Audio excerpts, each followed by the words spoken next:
এখন থেকে traffic signal না মানলে মামলার পাশাপাশি হবে জেল জরিমানা, কাটা যাবে চালকের পারফরমেন্স পয়েন্ট। সংবাদ সম্মেলনে এসব জানান ডিএমপির অতিরিক্ত পুলিশ কমিশনার আনিসুর রহমান। এছাড়া আগামী 1 বছরের মধ্যে পুরো রাজধানী আসবে এআই ক্যামেরার আওতায়।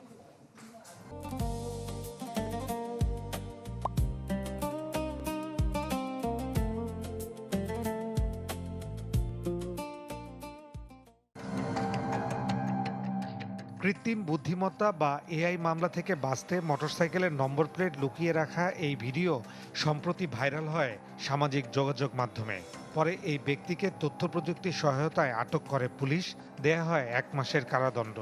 আসলে দেখেন, যখন ট্রাফিক আইনের এসব বিষয় নিয়ে সংবাদ সম্মেলনে ডিএমপি ট্রাফিক প্রধান জানান, 105টি এআই ক্যামেরা বসানো হয়েছে পুরো রাজধানীতে।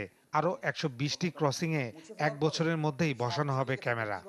আমাদের ঢাকা শহরে আমরা আশা করছি বছর খানিকের মধ্যে আমাদের 120টা জায়গায় সেমি অটোমেটিক সিগন্যাল লাইট লেগে যাবে। এছাড়াও আমরা চাচ্ছি খুব শীঘ্রই আমাদের স্ট্র্যাটেজিক অন্তত 500টা জায়গায়, স্ট্র্যাটেজিক পয়েন্টে মিনিমাম 500 জায়গায় আমরা এই ক্যামেরাটা বসিয়ে দিব। সংবাদ সম্মেলনে জানানো হয়, এআই ভিত্তিক মামলার অর্ধেক দেয়া হবে চালককে, এর ভিত্তিতে কাটা হবে পয়েন্ট।